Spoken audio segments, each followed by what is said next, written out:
Welcome to the Spiritual Principles Made Practical podcast. Today we're going to talk about how to respond and deal with people that done me wrong. So there's, like with almost all things, there's an opportunity to determine and choose from which perspective we want to deal with things. So one perspective is that, we carry around unconscious scars with us that inhibit us from using our full potential. Okay, so, I can go back into my childhood, right? And I can say, oh my goodness, if my parents had taught me social skills, I would have been better off. If they had encouraged me to actually go through the process of finding a job, as a teenager, that would have helped me. I don't know if it would or not, but it's a thought.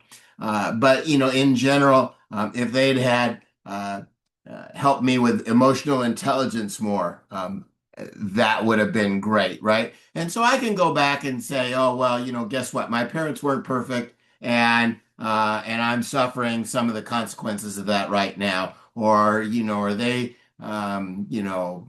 didn't give equal attention to all of their children, and I got shortchanged, and think about all the times that I thought about, oh, I'd run away from home if I only had someplace to run to, and nobody would care, and so.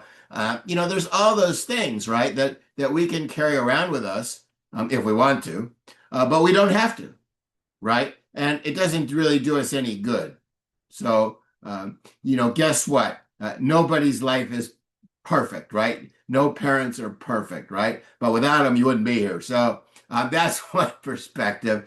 Just acknowledge it, let it go. In my case, I've had to say, okay, you know what? I didn't learn um, emotional intelligence as a child, but you know what? I could learn it as an adult, and I've worked hard at learning that as an adult, and my life has gotten better. So, just because there are, holes in our upbringing, so to speak, or in our past, doesn't mean we have to be limited by them.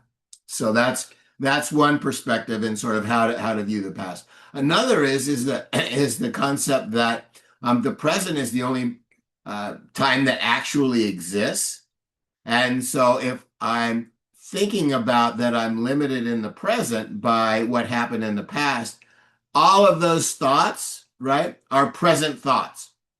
And as soon as I let go of those thoughts, what they were creating, the difficulties and the obstacles that those thoughts were creating, they disappear automatically, immediately, right? And so that's another perspective, and one that is in a higher level perspective, if you will. And but it's a good perspective because A, it's true, and B, it's immediate, right? Because if everything in our life only exists in the present moment, then in the present moment, we can change things, right? We don't have to say, oh, I need to spend years working through this and changing this and compensating for that and breaking this barrier down and breaking that barrier down. We don't have to do that because the present moment is the only moment that exists. We can say, okay, you know what? I in this moment, I'm creating the thought that I'm limited by what happened to me in the past, or I'm somehow or another damaged by what happened to me in the past. And it's like, okay, I'm having that thought right now in this present moment, which is the only moment that exists, that I'm damaged. I'm creating a past, and I'm creating the idea that I'm damaged by that past. And the more that we can just accept that, it's like, okay, it's wonderful to feel like that we can shed our problems in an instant just by changing our attention because uh, the the present moment's the only one that exists. So that's a higher level way of dealing with things that we have historically felt that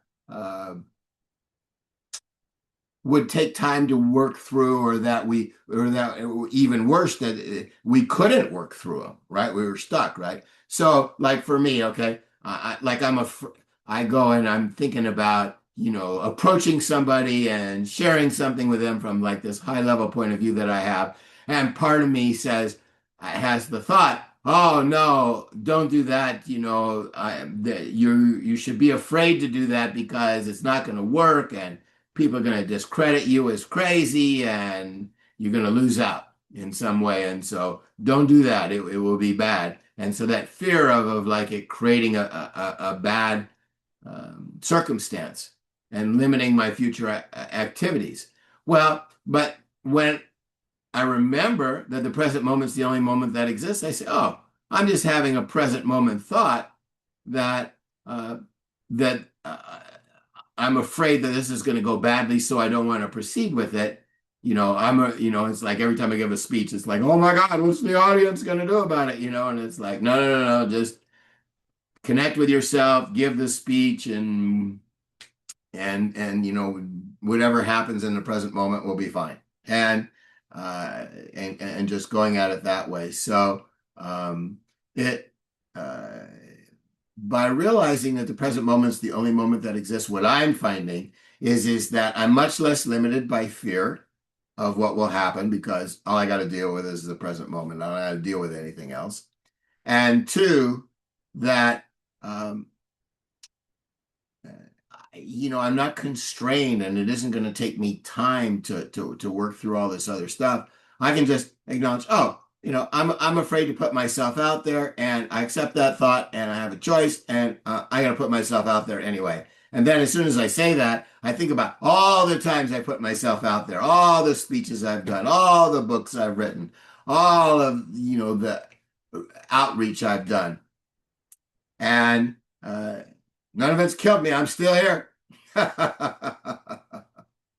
And it really hadn't hurt me, and so I go like, oh yeah, you know what, I could do this, right? And so there's uh, the amount of freedom that I'm experiencing the more that I focus on the present moment being the only moment that exists.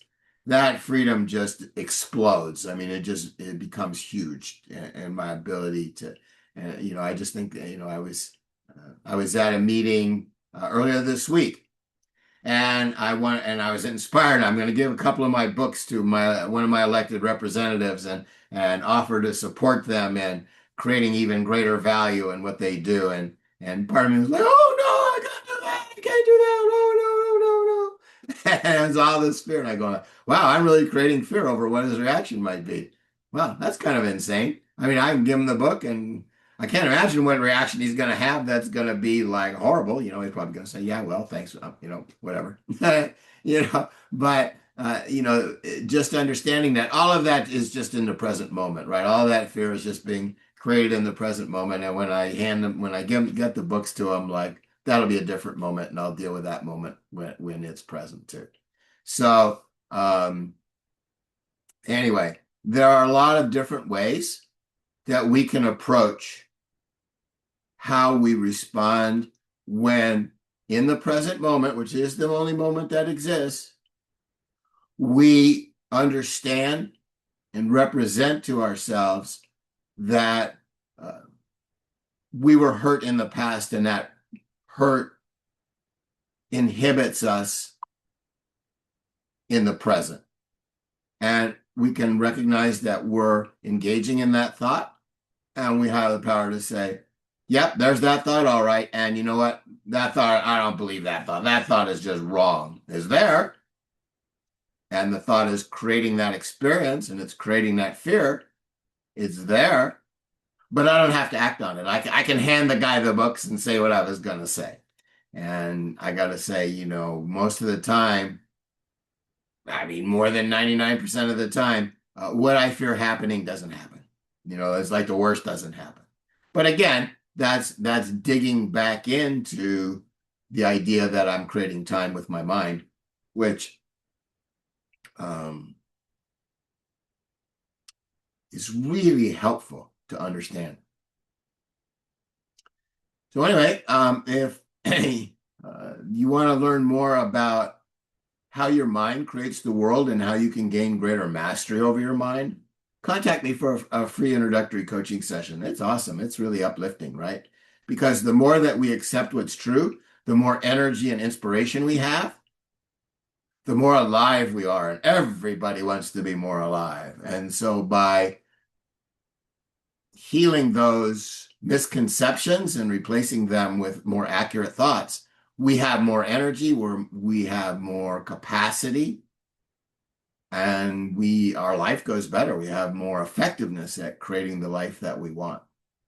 So you can contact me at scottfriedman40@gmail.com to schedule a free introductory coaching session. And I love saying, people believe some of what they hear, more of what they see, but they believe everything that they experience. And until you've experienced thought coaching with me, you have definitely not experienced thought coaching with me. I highly recommend it. My books are available on Amazon, and you can find links to them on my website, www.thoughtcoachingbyscott.com. And remember, I'm paraphrasing it now, but the quote from Howard Thurman: don't try to offer the world what you think it needs. Do what makes you vitally alive, because what the world needs is people who are vitally alive. Do that. And certainly, I believe engaging in thought coaching with me promotes that. Okay, I'm looking forward to hearing from you. All right, bye now.